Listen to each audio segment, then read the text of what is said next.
اوس نو خوله ویته ویته کوه په دې کې نور ستا حق نشته.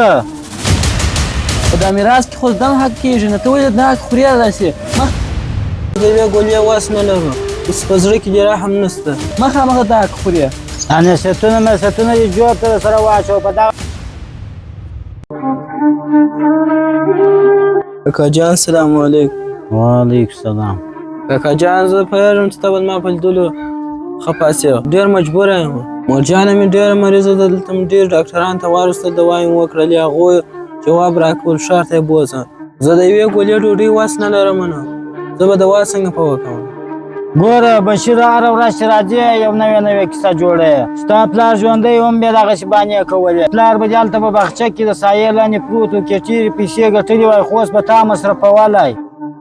ګوره که ته دغه مځکې ته چم کوې دغه مځکه مې په دغه خپلو ګوتو آباده کړې ده. اوس نو خوله ویته ویته کوې په دې کې نور ستا حق نشته. کاکا جان زما د پلار په اړه داسې مه وایه. ستا ورور هغه هم په دا مځکه کې کار کړی دی. هغه ته چې په نویو موټرانو کې سپرېږي نوي کالي اغوندې. موږ د یوې ګولې وس نه لرو. اوس په زړه کې دې رحم نشته.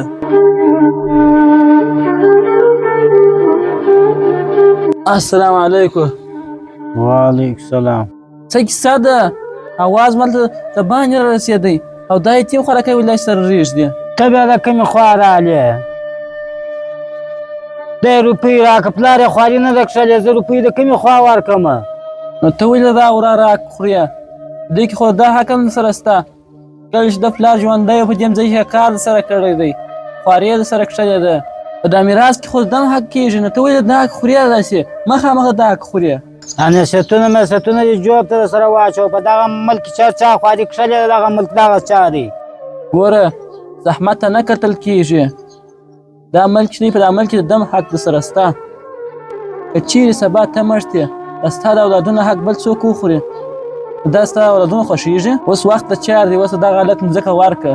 که سبا چیرې دغه هلک پر تا باندې دعوا وکړي هم به یې دا مځکه لاس ورکړي هم به یې کلي کې عزت ته لاس ورکړي. بشیره ته خوا مه ودوه. حق غوښتل چې دا سوال نه دی. دا ستا حق دی. ته باید چې خپل حق وغواړې. تعلیم موږ ته دا ښودلی دی چې ظلم ته باید نه ووایو. ته د مخ ته وګوره دی څومره زهیر دی. که نن چیرې ستا ورور ژوندی وای آیا ستا سره بیا داسې کړي وای؟ ورور زه داسې هېڅ نه غواړم. ما چې دی پیسې راکړي مور ناجوړه ده چې دوا په ور وکړم. نور زه نه داسې حق غواړم هېڅ شی نه غواړم. نور به د حق نوم نه واخلم. یا بشیره دا سوال نه دی دا ستا حق دی. که ده ته چیرې ته د حق ورکوې خو حق یې ورکړه یا یې هم د مور علاج وکړه. که علاج نه کړه زه ځم ټول کلی در خبرومه په ماجت کې چې ټول هر یو راوزګر د ماجت والا در خبرومه چې دا چې دی د وراره حق خوري. نو بیا تا ته ټوله د یتیم خوره په سترګه ګورې. یاره وروره ستا خبرو زما زړه راورژدوي. رښتیا وایه کله انسان د خپل په دنیا کې دونه ډوب شي چې نږدې کسان دښمنانو ته ښکاري. راشه زویه دغه مځکه و پیسې ستا بلا وایخي. داسې نه یې چې دا ستا اوښکې په قبر کې ماته سور واوسي. ګوره وروره دغه پښیماني چې ده دا ستا د عزت نښه ده.